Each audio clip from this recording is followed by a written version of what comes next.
তুমি আছো বলে বাঁচি, তুমি না থাকলে থেমে যেতাম। চাঁদের আলোয় ভেসে যায় তোমার চোখের ছায়া, হয়তো কথায় বলা যায় না, তোমার ছোঁয়ায় কি হয় মায়া।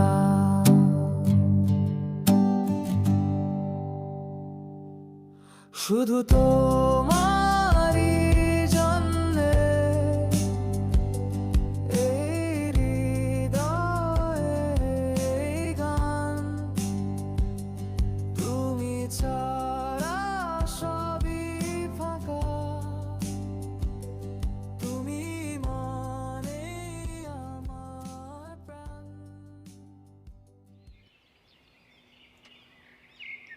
নভেম্বরের সকাল 10:30। তবুও জায়গায় জায়গায় এখনো কুয়াশা আধিপত্য বিস্তার করে আছে। তার উপর আবার পাহাড়ি এলাকা। কুয়াশা আর মেঘ যেন পাতলা চাদর বিছিয়ে দিয়েছে পাহাড়ি রাস্তার বাঁকগুলোতে। সে কারণে খুব সাবধানে গাড়ি চালাচ্ছিল ড্রাইভার। দেখো বাপু, গাড়ি আবার খাদে ফেলো না, তাহলে বউ সমেত স্বর্গে যাব ঘুরতে এসে। গাড়ির পেছনের সিট থেকে অর্ণব বলল ড্রাইভারকে। অর্ণবের এই রকম মস্করা করে কথা বলা যদিও রুবিনার মোটেও পছন্দ হয়নি। তাও সামনে ড্রাইভার বসে আছে, তাই সে কোনো কথা বলল না অর্ণবকে। তবে ড্রাইভার আশ্বস্ত করে জানালো, नहीं স্যার, চিন্তা মত কিজিয়ে। যাক, চিন্তা না থাকলেই ভালো। এই কথা বলেই অর্ণবের আবার হাসি শুরু। রুবিনা একটু গম্ভীর হয়ে ফিরে তাকালো অর্ণবের দিকে। রুবিনার মুখের নকশা দেখি অর্ণবের হাসি থেমে গেল। মুখ দেখলেই বোঝা যায় অর্ণবের কথাতে যথেষ্ট বিরক্ত হয়েছে রুবিনা। কিন্তু রুবিনা কেন এত রেগে গেল সেটাই অর্ণবের বোধগম্য হচ্ছে না। আসলে অর্ণব বিরক্ত হবার মতো তো কিছু বলেনি, কিন্তু তা সত্ত্বেও রুবিনার রাগের কারণ হলো রাস্তায় অর্ণব এতক্ষণ ধরে রুবিনার সাথে কোনো কথা বলেনি, কিন্তু ড্রাইভারকে পেয়ে ওনার হাসি যেন থামতেই চায় না। এমনকি অর্ণব গোটা ট্রেন জার্নিতেও দরকার ছাড়া একটুও শব্দ ব্যয় করেনি। কই রুবিনার বাকি বান্ধবীদের বরেরা বিয়ের 5-6 বছর পরেও কত রোম্যান্টিক, আর সেখানে রুবিনা আর অর্ণবের তো মাত্র 2 বছর হলো বিয়ে হলো। ট্রেনে আস্তে আস্তে রুবিনা অর্ণবের সাথে একটু কথা বলারও চেষ্টা করেছে, কিন্তু অর্ণব এমন ফোনে ব্যস্ত যে রুবিনার কথা ওর কান অবধি পৌঁছায়নি। সেক্ষেত্রে একটু আগে রুবিনার এমন আচরণ আপাত দৃষ্টিতে বিরক্তি মনে হলেও এটা নিখাত অভিমান ছাড়া আর কিছু নয়।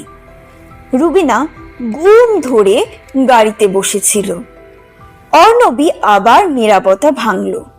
রুবিনাকে উদ্দেশ্য করে সে বলল, এই কালিম্পং পৌঁছাতে এখনো 1.5 ঘন্টা বাকি আছে তো।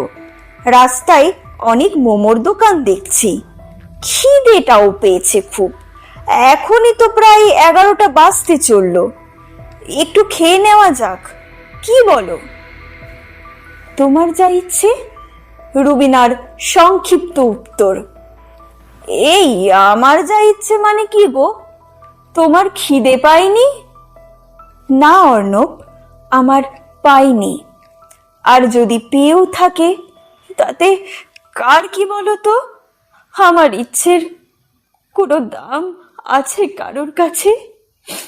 আমার সাথে তো কেউ কথাই বলে না, আমি কথা বললেও ব্যস্ততা দেখায়। রুবিনা কথাগুলো একটানা বলে ফেলল। বলতে বলতে রুবিনার চোখ থেকে দুফোঁটা জলও গড়িয়ে গেল গাল বেয়ে। তবে অর্ণবের এতক্ষণে বোধগম্য হয়েছে পুরো বিষয়টা। না, ম্যাডামের অভিমান ভাঙাতে হবে। চুপিসারে হালকা হেসে মনে মনে স্থির করে ফেলল অর্ণব। ড্রাইভারকে উদ্দেশ্য করে অর্ণব নির্দেশ দিল সামনে ভালো কোনো মোমোর দোকানে গাড়ি দাঁড় করাতে।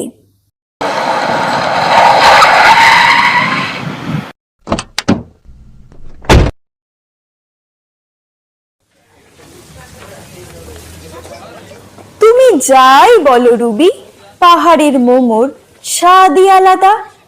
এই রুবি, তুমি কি আমার ওপর এখনো রেগে আছো?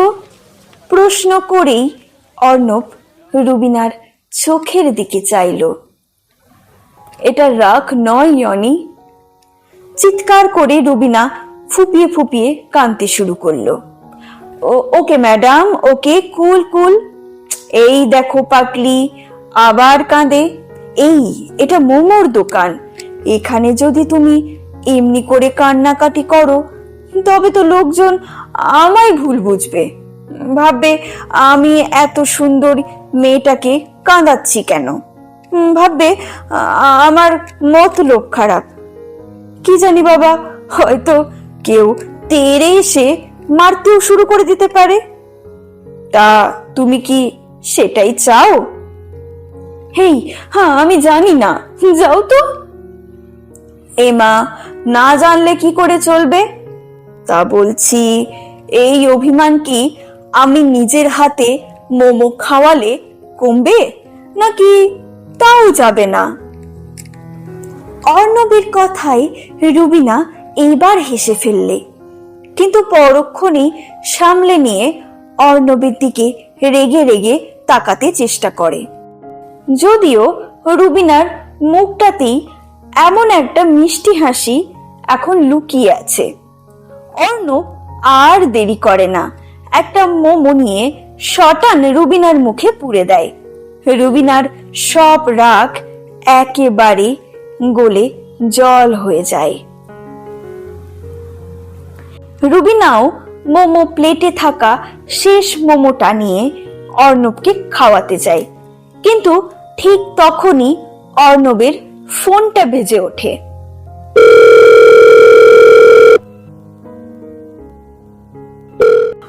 অর্ণব মোমোটা না খেয়েই ফোনটা রিসিভ করতে চেয়ার ছেড়ে উঠে পড়ে।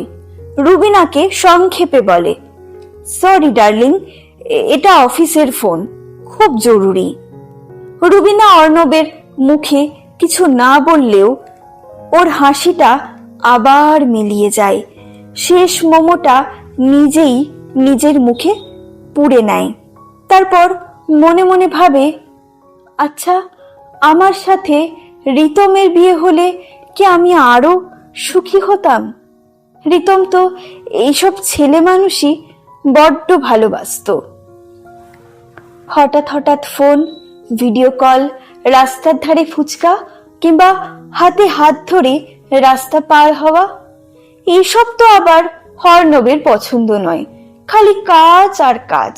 এমনকি এই 4 দিনে কালিম্পং ঘুরতে এসেও ওর কাজ কমে না। না না, এইসব কি ভাবছি আমি? রিতম ওর পাস্ট, কিন্তু অর্ণব বর্তমান। এখন এসব আমার চিন্তা করা উচিত নয়। তাছাড়া রিতমের অনেক দোষও ছিল। কথায় কথায় ও শাসন করত। নিয়ম শৃঙ্খলার বেড়াজালে ক্রমশ হাঁপিয়ে উঠেছিলাম। না, আর এসব ভাববো না আমি। রুবিনা চেয়ার ছেড়ে উঠে পড়ে। একটু উকি ঝুঁকি দিয়ে অর্ণবকে দেখার চেষ্টা করে। অর্ণবও এখনো একটু দূরে গিয়ে রাস্তার পাশে দাঁড়িয়ে ফোনে কথা বলছে। রুবিনা আর অপেক্ষা করে না, মোমোর দোকানে টাকা মিটিয়ে দেয়। কাউন্টার থেকে বেরোনোর সময় হঠাৎই চেনা পারফিউমের গন্ধটা নাকে লাগে ওর। এই গন্ধটা তো ওর খুব চেনা, ভীষণ পরিচিত। শুধুই কি একটা পারফিউম, বরং এই গন্ধে মিশে আছে ওর খুব পরিচিত একজনের শরীরের সুবাস। কতবার সেই সুবাসেও নিজের সমস্ত সত্তা উজাড় করে দিয়েছে। রুবিনার পাশে দাঁড়িয়ে থাকা নীল রঙের পোশাক পরা ভদ্রলোকের দিকে একটু আর চোখে তাকায় রুবিনা। একদম ঠিক চিনেছে, কোনো ভুল হয়নি। এখানে আর দাঁড়িয়ে থাকা ওর জন্য নিরাপদ নয়। পাশে থাকা ভদ্রলোক যদিও তাকে এখনো দেখেনি, সে আনমনে বিল মেটাচ্ছে, কিন্তু তাও রুবিনা কোনো রিস্ক নিতে চায় না। রুবিনা মনে মনে শঙ্কা করে বলে, ও এখানে এসেছে কেন? আমায় ফলো করছে নাকি? রুবিনা ওর গলায় জড়ানো স্কার্ফটা মুখে ঢাকা নিয়ে দ্রুত ছুটে যায় অর্ণবের দিকে। ছুটে গিয়ে অর্ণবকে শক্ত করে জড়িয়ে ধরে তারপর কাঁদো কাঁদো গলায় হাঁপাতে হাঁপাতে বলে, অর্ণব, অর্ণব, তোমার কথা বলা হয়েছে, চলো এবার ফেরা যাক, চলো এখনই চলো, না হলে দেরি হয়ে যাবে খুব। হ্যাঁ রুবি, আমার কথা বলা হয়ে গেছে, বাট তুমি এত হাঁপাচ্ছ কেন? কি হলো? এ কি, তুমি কাঁদছো কেন? অনি, আমার কিছু হয়নি, আসলে রাস্তায় ওই পার থেকে ছুটে এলাম তো, তাই হয়তো। আমি ওখানে একা বসেছিলাম অনি, আমার কিছু ভালো লাগছে না। অনি, আমরা যদি এখনো না বেরোই তাহলে আমাদের পৌঁছাতে কিন্তু দেরি হয়ে যাবে, তাই আর কি আমি বলছিলাম। আচ্ছা আচ্ছা, চলো তবে গাড়িতে বসা যাক। ও ড্রাইভার ভাইয়া, ইধার আও। দূরে দাঁড়িয়ে থাকা নীল রঙের পোশাক পরা ভদ্রলোকটি সিগারেট হাতে রুবিনাকে আর অর্ণবকে লক্ষ্য করতে থাকে। মুখে একটা বাঁকা হাসি নিয়ে মনে মনে সে বলে, কোথায় যাবে ডার্লিং? একবার যখন তোমার খোঁজ পেয়েছি আর তোমায় হারাচ্ছি না। আমি যে বেঁচে আছি এখনো শুধু তোমারই জন্যে। রিসর্টে পৌঁছেই রুম পাওয়া মাত্রই রুবিনা ফ্রেশ হয়ে নিল। গরম জলে স্নান করলে শরীরের সমস্ত ক্লান্তি দূর হয়ে যায়। রুবিনাও তাই আর দেরি করতে চায়নি। অন্যদিকে অর্ণবও ফোন করে খাবার অর্ডার করে দিয়েছে। স্নান সেরে ড্রেসিং টেবিলের সামনে রুবিনা যখন হেয়ার ড্রায়ারে চুল শোকাচ্ছিল, পেছন থেকে অর্ণব রুবিনাকে জড়িয়ে ধরল। আরে অর্ণব, কি করছো কি? ছাড়ো, চুলটা ভিজে আছে তো। তাতে কি হয়েছে রুবিনা? তোমার খোলা ভিজে চুলের গন্ধ যে আমার কত প্রিয় তুমি তো সেটা জানো, বলো। অর্ণব এবার রুবিনার চুলগুলোকে পেছন থেকে সরিয়ে দিয়ে বাম ঘাড়ের সামনের দিকে করে দিল। তারপর আস্তে আস্তে রুবিনার ডান দিকে ঘাড়ে নিজের ঠোঁট ছোঁয়ালো। ভালোবাসার আদরে ক্রমশ রুবিনার চোখ বন্ধ হয়ে এলো। তারপর এক ঝটকায় রুবিনাকে নিজের সামনে ঘুরিয়ে নিল অর্ণব। তারপর আস্তে আস্তে নিজের ঠোঁট রুবিনার ঠোঁটে রাখলো। রুবিনা আর অর্ণব আদরের গভীরতায় হারিয়ে যেতে থাকলো ক্রমশ। ঠিক তখনই রুমের বাইরে একজন নক করলো। স্যার, স্যার, আপনাদের খাবার নিয়ে এসেছি। দুজনেই দুজনের দিকে তাকিয়ে দুষ্টু হাসি হেসে নিল। রুবিনা বলল, যাও অনি, আমি খাবারটা নিয়ে নিচ্ছি, তুমি ফ্রেশ হয়ে এসো, তারপর আমরা একসাথে খাবো। জো হুকুম মেরে ম্যাডাম। দেখ, যাও তো। বিকেলে রুবিনা আর অর্ণব কালিম্পংয়েরই একটা পাহাড়ে ঘুরতে এসেছে। অর্ণব রুবিনাকে বলল, রুবি, পাহাড়ে কি তাড়াতাড়ি সন্ধে নেমে আসে বলো? হ্যাঁ অর্ণব, তবে যাই বলো, আমি ছোটতে একবার কালিম্পং এসেছিলাম বাবা মায়ের সাথে। সেই কালিম্পং এর সাথে এখনকার কালিম্পং এর অনেক পার্থক্য। হ্যাঁ, সে তো হবেই। কতদিন আগের কথা বলো তো? তাছাড়া কালিম্পং এর এই পার্কটাই তো কিছুদিন আগেই বানানো হয়েছে। সে তো না হয় হলো স্যার, কিন্তু আপনি যে এইভাবে আমার হাতে হাত ধরে ঘুরছেন, এখানে তো অনেক বয়স্ক, এমনকি শিশুও আছে। তারা দেখলে কি ভাববে বলো তো? কি আবার ভাববে রুবি? খালি হাতই তো ধরেছি, তাও আবার নিজের বউয়ের। এতে কে আর কি ভাববে শুনি? আর এই যে তুমি আমার ঘাড়ে মাথা রেখে হাঁটছো, তার বেলা কিছু নয় না? আর তুমি যদি বলো তাহলে আমি একটু বাড়াবাড়িও করতে পারি। কথা বলতে বলতেই অর্ণব রুবিনার কপালে একটা আলতো হামি দিয়ে দেয়। এই কি করছো কি অর্ণব? ইস, দেখো সবাই কেমন দেখছে আমাদের। ছি ছি ছি। কেন রুবি, তোমার তো বরাবরই এরকম রোমান্টিক বরই পছন্দ ছিল। আমি তো আগে এত রোমান্টিক ছিলাম না, এখন নিজেকে একটু একটু করে পাল্টানোর চেষ্টা করছি জানো, শুধু তোমারই জন্যে। রুবি, ভালো আছো তো? কে? আমায় চিনতে পারছো না রুবি? পেছন থেকে পুরুষ কণ্ঠ শুনে রুবি আর অর্ণব ঘুরে তাকায়। সামনের মানুষটিকে দেখেই রুবিনার পায়ের তলা থেকে মাটি সরে যায়। এ কাকে দেখছে ও? রিতম? তার মানে সেদিনও একদম ঠিক চিনেছিল। ও এখানে কি করছে? হে ভগবান, পাশে তো অর্ণব আছে। কে গো রুবি, তুমি ওকে চেনো নাকি? তোমার কোনো আত্মীয় বুঝি, নাকি কোনো পরিচিত? অর্ণবের এই প্রশ্নে রুবিনা কি বলবে বুঝতে পারে না, খালি বলতে থাকে, মানে অর্ণব, ও হলো রিতম। এ কি অর্ণব বাবু, রুবিনা বুঝি আমার পরিচয় এখনো আপনাকে দেয়নি? না, এটা কিন্তু রুবি ঠিক করেনি। হ্যালো, আমি রিতম বোস, ওর পরিচিত। ওদের পাড়ার ওর বন্ধু ছিলাম। এখন আমি কর্মসূত্রে দুদিনের কাজে এখানে এসেছি। ও তাই নাকি মশাই? আমিও তো ওই কাজের সূত্রে এখানে এসেছি।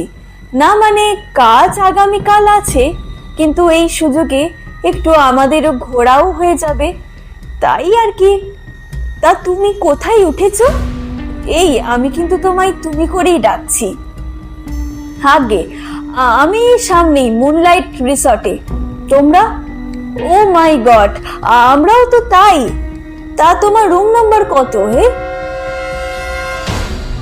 আমার তো 301। তোমাদের? এ কি, আমাদেরও তো 304। মানে আমাদের সামনের রুমটাই তোমার? দেখছো কি কোইন্সিডেন্ট। রুবিনা এতক্ষণ ধরে ওদের দুজনের কথা চুপচাপ শুনছিল, কিন্তু রিতমের রিসর্টের নাম আর রুম নাম্বারটা শুনে ওর মাথা ঘুরে গেল। রুবিনা সামান্য টলে যেতেই অর্ণব রুবিনাকে ধরতে গেল, কিন্তু তার আগেই রিতম রুবিনাকে ধরে নিল। রিতম বলল, কি হলো রুবি, কি হয়েছে তোমার? ঠিক আছো তো? এইবার রিতমের কাণ্ড কারখানা দেখে অর্ণবের মুখটাও ফ্যাকাশে হয়ে গেল। কিন্তু রিতম এখানেই থেমে থাকলো না। সে রুবিনার হাত স্পর্শ করলো, কিন্তু রুবিনা এক ঝটকায় নিজেকে সরিয়ে নিল। তারপর বলল, না রিতম, আমি ঠিক আছি, কোনো প্রবলেম নেই। অন্যদিকে অর্ণবও ততক্ষণে রুবিনাকে জড়িয়ে ধরেছে। অর্ণব বলল, কি হলো রুবি, তোমার শরীর খারাপ লাগছে? চলো আমরা রিসর্টে ফিরে যাই। হ্যাঁ চলো অনি, আমরা এখান থেকে চলে যাই। বেশ, তুমি এখানে দাঁড়াও, আমি পার্কের সামনে একটা গাড়ি ডেকে আনি? না অনি, আমিও তোমার সাথে যাব। না রুবি, তুমি এখানে দাঁড়াও, আমি গাড়ি ডেকে আনি, তারপর এসো। রিতম, তুমি একটু ওকে দেখো, আমি গাড়িটা ডেকে নিয়ে আসি। রুবিনা বারবার না বলা সত্ত্বেও অর্ণব চলে গেল পার্কের বাইরে। পার্কের মধ্যে এখন পাশাপাশি রিতম আর রুবিনা। রিতমই প্রথম নীরবতা ভাঙল। রুবি, কেমন আছো তুমি? ভালো আছো তো? আমার কথা ভাবো তুমি? তোমার মনে আছে রুবি, আমরা কত ভালো সময় একসাথে কাটিয়েছি, কত আদর? কথা সম্পূর্ণ করতে পারল না রিতম। তার আগেই রুবিনা বলল, না রিতম, এসব পুরনো কথা। তাছাড়া অর্ণব খুব ভালো মানুষ, আমরা খুব সুখে আছি, আমরা খুব হ্যাপি ম্যারিড কাপল। আমরাও তো সুখী হতে পারতাম রুবি, বলো? রিতম এইবার রুবিনার হাত দুটো নিজের হাতে স্পর্শ করে রুবিনাকে নিজের দিকে টেনে নিল। রুবিনা বারবার রিতমকে না বলতে লাগলো, কি করছো রিতম? ছাড়ো, আমায় ছাড়ো প্লিজ, আমার জীবন থেকে চলে যাও প্লিজ। আমরা খুব হ্যাপি রিতম, আমি আর অর্ণব খুব হ্যাপি রিতম, ছাড়ো ছাড়ো রিতম। আবছা ঘনিয়ে আসা অন্ধকারের মধ্যে অর্ণব দূর থেকে দেখল রিতম আর রুবিনা পরস্পরের হাত ধরে রেখেছে। অর্ণবের চোখের কোল থেকে এক ফোঁটা জল গড়িয়ে পড়ল, কিন্তু তাও অর্ণব জলটা মুছে নিয়ে দূর থেকেই হাঁক দিল, রুবি, রুবি, এদিকে এসো, গাড়ি এসে গেছে, এদিকে এসো রুবি, গাড়ি এসে গেছে। অর্ণবের কণ্ঠস্বর শুনে রিতম রুবিনার হাত ছেড়ে দিল। অন্যদিকে রিতমের চোখের কোণ আবার ভিজে গেল। পার্ক থেকে ওরা ফিরে এসেছে। গাড়ি থেকে নেমেই অর্ণব গট গট করে হেঁটে রুমে চলে গেল। রুবিনার শরীর তো ভালো ছিল না, কিন্তু অর্ণব একবারও রুবিনার দিকে তাকালো না। অন্যদিকে রুবিনা রুমে পৌঁছেই দরজাটা লক করে দিল। রুবিনার খুব ভয় করছে, মন খারাপও করছে। একটু ভয়ে ভয়েই সে প্রশ্ন করল, অনি, তোমার কি হয়েছে অনি? অনি, আমি লক্ষ্য করেছি গোটা রাস্তায় তুমি আমার সাথে একটাও কথা বলনি। কেন অনি, কি হয়েছে বলো? তোমার মনে কি চলছে অনি, আমায় বলো অনি। আমার মনে কি চলছে সেটা জিজ্ঞাসা করছো তুমি? আর রুবি, তোমার মনে কি আছে? কই, কোনোদিন তো আমায় কিছু বলনি। মানে অনি, তুমি কি বলছো? আমি কি বলছি? এখন আমি যদি তোমায় কিছু প্রশ্ন করি, রুবি, তুমি উত্তর দিতে পারবে তো? অনি, আমি জানি না তুমি আমায় কি প্রশ্ন করবে, কিন্তু আমার তোমাকে অনেক কিছু বলার আছে, তুমি শুনবে তো? এই দাঁড়াও দাঁড়াও দাঁড়াও, আগে আমি তোমায় কিছু প্রশ্ন করব, তারপর তুমি আমায় যা বলার বলো। বেশ অনি, আমি তোমায় বাধা দেব না, তোমার যা ইচ্ছে আমায় জিজ্ঞাসা করতে পারো, বলো কি জানতে চাও? ওই লোকটা কে রুবি? ও যদি তোমার পাড়ার কেউ হবে, তাহলে তো লোকটা তোমায় তুই তুই করে বলতে পারে, যেহেতু ও বয়সে তোমার কাছাকাছি। অন্যদিকে ও বলছে তুমি নাকি ওর বন্ধু। কোনো বন্ধুকে কেউ কখনো তুমি তুমি করে ডাকে রুবি? সেটা তুমি বলো। আর তার উপর আমি পার্ক থেকে বেরিয়ে যেতেই তোমরা দুজনের হাত ধরেছিলে। কেন রুবি, কেন বলতে পারো? হয়েছে, তোমার সব প্রশ্ন করা শেষ? যদি শেষ হয়ে থাকে তাহলে আমি কিছু বলতে পারি? হ্যাঁ, ঠিক তুমি ঠিকই ধরেছ অনি। রিতম আমার কেবল বন্ধু ছিল না, ও আমার প্রাক্তন। কিন্তু বিশ্বাস করো, এখন আমি শুধু তোমার। আমার মনে তুমি ছাড়া আর কেউ নেই। অনি, আমি কেবল তোমাকেই ভালোবাসি। আমাদের একটা সম্পর্ক ছিল, কিন্তু সেটা বিয়ের আগে, কিন্তু সেটা অতীত অনি। তাছাড়া এই সম্পর্ক আমার জন্য ভাঙেনি। ও তখন বাইরে পড়তে যাবে বলে আমার ভালোবাসাকে গুরুত্ব দেয়নি, বলেছিল এসব নাকি আমার ছেলে মানুষই। আর তাছাড়া সম্পর্ক যার জন্যই ভাঙুক না কেন, সেটা তো বড় কথা নয়। এখন আমাদের মধ্যে কিচ্ছু নেই। এখন আমার জীবনে কেবল তুমি আছো অর্ণব। এটাই একমাত্র বাস্তব, এটাই একমাত্র সত্যি।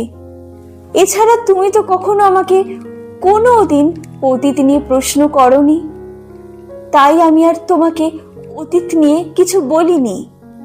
ভেবেছিলাম অতীত তো অতীতই হয়, বর্তমানে টেনে এনে সেটা কোনো মানে দাঁড়ায় না।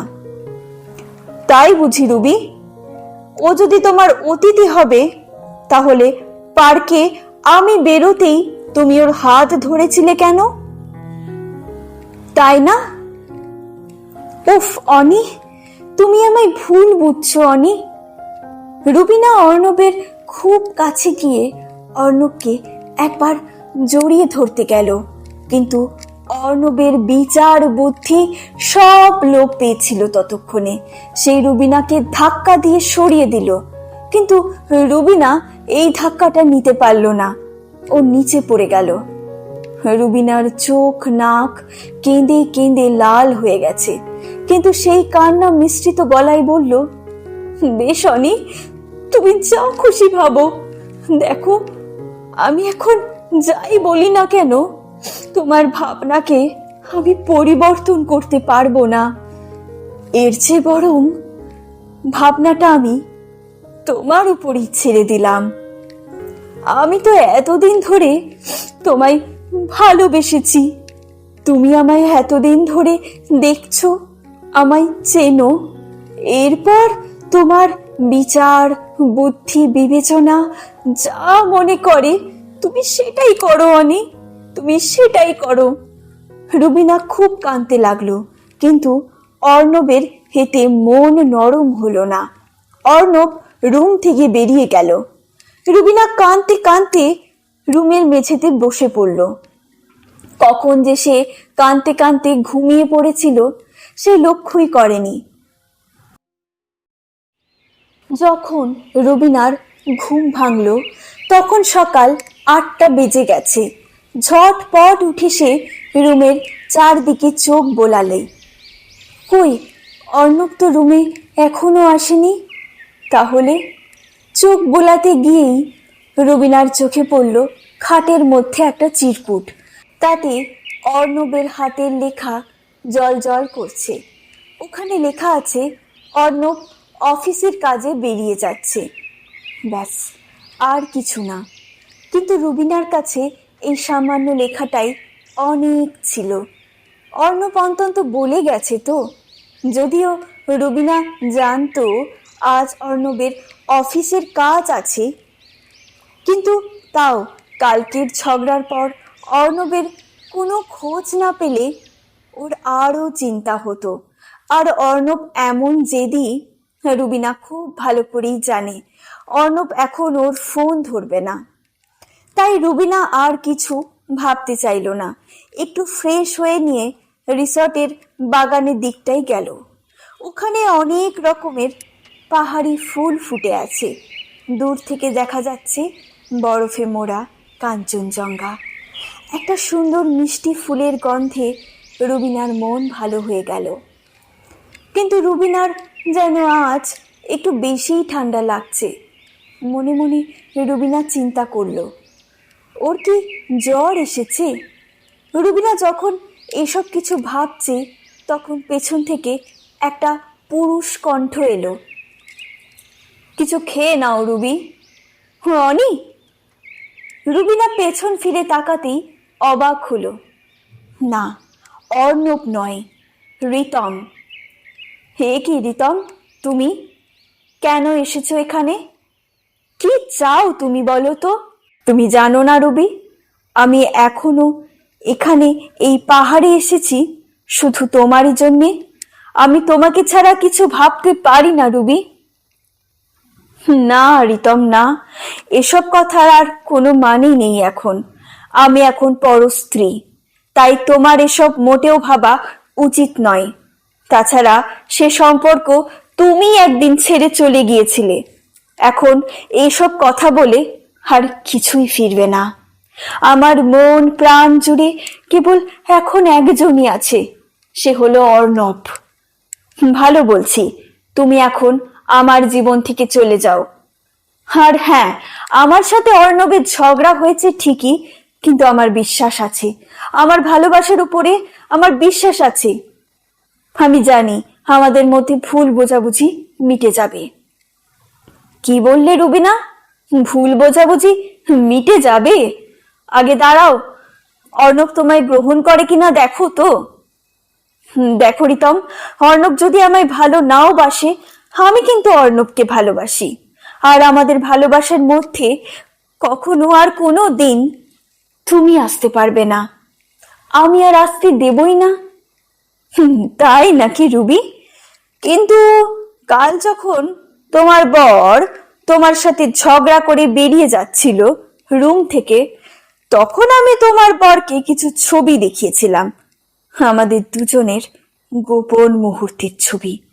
সেগুলোকে দেখার পর যদি তোমার বর তোমাকে মেনে না নেয়, তখন তুমি কি করবে রুবি? ছি রিতম, তুমি এত নিচে নেমে গেছো? আমাদের গোপন ছবি তুমি অন্য কাউকে দেখিয়েছো? কেন দেখিয়েছো? আমাদের মধ্যে এখন কোনো ভালোবাসার সম্পর্ক নেই, তাই? আচ্ছা, একদিন তো সে সম্পর্ক ছিল, কিন্তু তুমি এত বাজে, এত নিচে নেমে গেছো যে তুমি সেদিনের ভালোবাসারও কোনো সম্মান রাখলে না। আমি যে তোমাকে একদিন ভালোবেসেছিলাম সেটা ভাবতেই আমার এখন লজ্জা বোধ হচ্ছে। দেখো রুবি, এসব ভেবে লাভ নেই, তোমাকে শেষ অবধি আমার কাছেই ফিরতে হবে। ঠিক তখনই একটা রিসোর্টের স্টাফ এসে রুবিনা আর রিতমের হাতে দুটো কাগজ দিয়ে গেল। তাতে অর্ণবের হাতের লেখা। তাতে লেখা রয়েছে, আজ বিকেলে 5টার সময় ওই পার্কে আবার আসবে। আমার কিছু বলার আছে তোমাদের। দেখা হচ্ছে ঠিক বিকেল 5টায়। রুবিনা অর্ণবের হাতের লেখা ঠিক চিনতে পারল। মনে মনে ভাবল, সব শেষ, সব শেষ। অর্ণব এই সম্পর্ক রাখতে চায় না, আর সেটাই হয়তো সে বলবে। অন্যদিকে রিতমের মুখে একটা হালকা হাসির রেখা দেখা গেল। বিকেল তখন ঢলে এসেছে, ঘড়ির কাঁটা 5টা ছুঁই ছুঁই। রুবিনা পার্কের সামনে থেকে একটা গাড়িতে করে নামলো। রিসর্ট থেকে যোগাযোগ করে একটা গাড়ি বুক করে ও একাই এসেছে। রুবিনা নামতেই গাড়িটা সশব্দে চলে গেল। রুবিনার শরীরের তাপমাত্রা এখন অনেক। না, সে কোনো থার্মোমিটার করে তাপমাত্রা মাপেনি, কিন্তু বোঝা যাচ্ছে তার উপর আজ সারাদিন একটা কিছুও দাঁতে কাটেনিও। তাই শরীর ও মন একসাথেই আজ বড্ড ক্লান্ত। হয়তো যখন তখন পড়ে যেতেও পারে ও, কিন্তু তবুও সে আজ এখানে এসেছে। শরীরের সমস্ত যন্ত্রণাকে উপেক্ষা করে সে এসেছে। সে মনে মনে স্থির করেছে, যদি অর্ণব তাকে আর ভালো না বাসে, তাহলে সেও আর বাঁচবে না। একটা খাদ থেকে ঝাঁপিয়ে নিজেকে শেষ করে দেবে। রুবিনা এসব ভাবতে ভাবতেই পার্কের ভেতরে প্রবেশ করে, কিন্তু পার্কে ঢুকেই অবাক হয়ে যায় ও। গতকালকে পার্কের মধ্যে কত কত মানুষ ছিল, কিন্তু আজ কই, কাউকে তো দেখা যাচ্ছে না। উপরন্তু কি সুন্দর আজ আলো ফুল দিয়ে সাজানো চারদিক। রুবিনা দুর্বল শরীর নিয়ে হাঁটতে হাঁটতে একটা উঁচু বেদিতে এসে দাঁড়ালো, যেখানে পৌঁছেই আরো অবাক হয়ে গেল ও। ওই বেদির উপরে লাল গোলাপের পাপড়ি দিয়ে লেখা I love you Rubina. Rubina ভাবতে থাকে, কে এসব করেছে? রিতম? হ্যাঁ, রিতমই হবে, তাছাড়া আবার কে? কিন্তু এসব যদি এখনো আবার অর্ণব দেখে, তাহলে যেটুকু আশা আছে এখনো অবশিষ্ট, সেটাও শেষ হয়ে যাবে। এসব কি হচ্ছে? অর্ণব কোথায় রুবি? রুবিনা পেছন ফিরে দেখে সামনে রিতম এসে দাঁড়িয়েছে। রুবিনাও খুব রেগে রেগে প্রশ্ন করে রিতমকে, আমিও তো সেই একই প্রশ্ন করছি রিতম, কি হচ্ছে এসব? মানে? অন্যদিকে একটা গিটারের মিষ্টি সুর ভেসে আসে। হে, এ কি? রুবিনা বিস্ফারিত চোখে দেখে অর্ণব গান গাইতে গাইতে এদিকে আসছে। তুমি আছো বলে বাঁচি, তুমি না থাকলে থেমে যেতাম। চাঁদের আলোয় ভেসে যায় তোমার চোখের ছায়া, হয়তো কথায় বলা যায় না, তোমার ছোঁয়ায় কি হয় মায়া।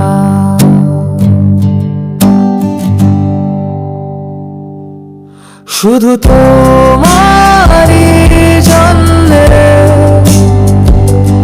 এই হৃদয়ে গান, তুমি ছাড়া সবই ফাঁকা, তুমি মনে আমার প্রাণ। হাতে হাত রেখে চলা হোক হাজারো পথ পেরিয়ে, তোমায় ছাড়া ভাবতেই পারি না। এই স্বপ্নের ছায়া দিয়ে তুমি হাসলে সকাল হয়, তুমি চুপ থাকলে সন্ধ্যে, তোমার অভিমানে কেঁপে ওঠে এই বুকের অন্তর মধ্যে। শুধু তোমারই জন্যে এই পৃথিবী, এই জীবন, তোমায় নিয়ে লিখি আমি ভালোবাসার সমস্ত মন। তুমি আছো বলেই জানি ভালোবাসা সত্যি হয়, তুমি আছো বলেই আমি আজও নিজের মতো রয়। রুবিনা আর দাঁড়িয়ে থাকতে পারে না, ছুটে গিয়ে অর্ণবকে জড়িয়ে ধরে। অনি, তুমি আমার জন্য গান গাইলে? অনি, আমার জন্যে? হ্যাঁ রুবি, তোমার জন্য গান গাইবো না তো আর কার জন্য গাইবো শুনি? কিন্তু এ কি রুবি, তোমার গায়ে তো খুব জ্বর। রুবিনা আদুরে গলায় বলে, ও কিছু না, সব সেরে যাবে, তুমি ভালোবাসলে সব ঠিক হয়ে যাবে। অন্যদিকে রিতম ফ্যাল ফ্যাল করে ওদের দুজনের দিকে তাকিয়ে থাকে। রিতম বলল, এই এক সেকেন্ড অর্ণব, আমি রুবির সাথে আমার যে ছবিগুলো তোমায় দেখিয়েছি ওগুলো কিন্তু মিথ্যে নয়। আমার সাথে রুবির সত্যি শারীরিক সম্পর্ক ছিল। অর্ণব গম্ভীর গলায় বলল, আমি তো একবারও বলিনি ওগুলো মিথ্যে। কিন্তু তার সাথে আজ বর্তমানের কোনো যোগ নেই। জানো, আমি কাল রুবিকে কেন ভুল বুঝেছিলাম? কারণ আমার মনে হয়েছিল রুবি হয়তো আজও তোমাকেই ভালোবাসে। কিন্তু কাল যখন রুবি কাঁদতে কাঁদতে আমায় বলল ও তোমায় নয় আমাকে ভালোবাসে, তখন আমি ভেবে দেখলাম কথাটা। তারপর মনে হলো, তাহলে গতকাল রুবি তোমার হাত কেন ধরেছিল? এরপর আমি এই পার্কে কর্তৃপক্ষের সাথে কথা বলে সিসিটিভির ফুটেজ দেখলাম।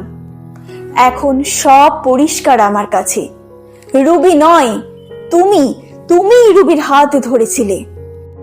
রুবি যে কত বিরক্ত হচ্ছিল সেটা ওই ফুটেজে স্পষ্ট বোঝা যাচ্ছে। রুবি বারবার তোমার হাত ছাড়ানোর চেষ্টা করছিল, বারবার। তাছাড়া যখন তোমাদের গোপন ছবি আমায় দেখালে তখনই বুঝলাম তুমি আর যাই হোক আমার রুবির যোগ্য হতে পারো না। রুবির যোগ্য হলে ওর কিসে ভালো, ও কিসে ভালো থাকে সেটা তুমি দেখতে, নাকি ওর কোনো ক্ষতি করতে। এর অর্থ তুমি খালি রুবিকে পেতে চাও, ওকে ভালোবাসুনি কখনো। তাছাড়া কে রুবিকে ভালোবাসলো আর কে রুবিকে ভালোবাসলো না আমার এতে কিছুই যায় আসে না। আমার খালি এটাই জানার প্রয়োজন, রুবি কি চাই, রুবির কার সাথে আগে শারীরিক সম্পর্ক ছিল এসবেও আমার কিছু যায় আসে না। আমার খালি এটা জানা দরকার রুবির বর্তমানে আমি আছি কিনা।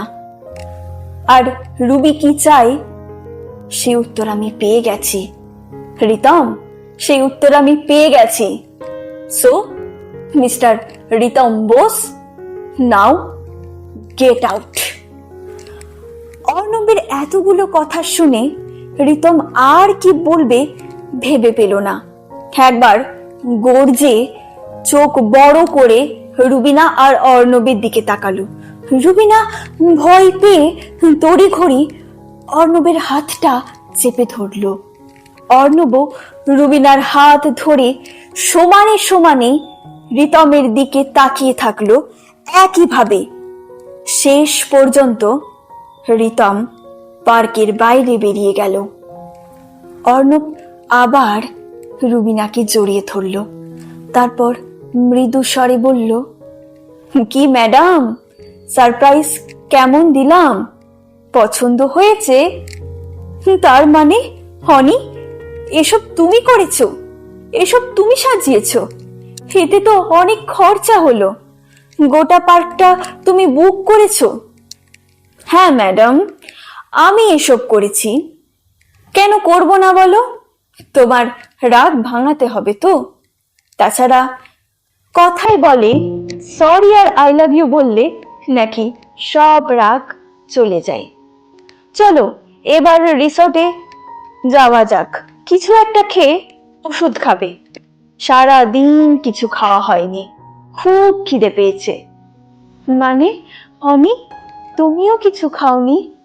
না ম্যাডাম, তুমি না খেলে আমি খাবো কি করে? তুমি ভাবলে কিভাবে রুবিনা? তুমি না খেয়ে আছো আর আমি খাবো? চলো। অর্ণব একটা মিষ্টি হাসি হেসে রুবিনার নাকে নিজের নাকটা ঘষে নিল। তারপর দুজনে আবার হাঁটতে শুরু করলো, একসাথে হাতে হাত ধরে।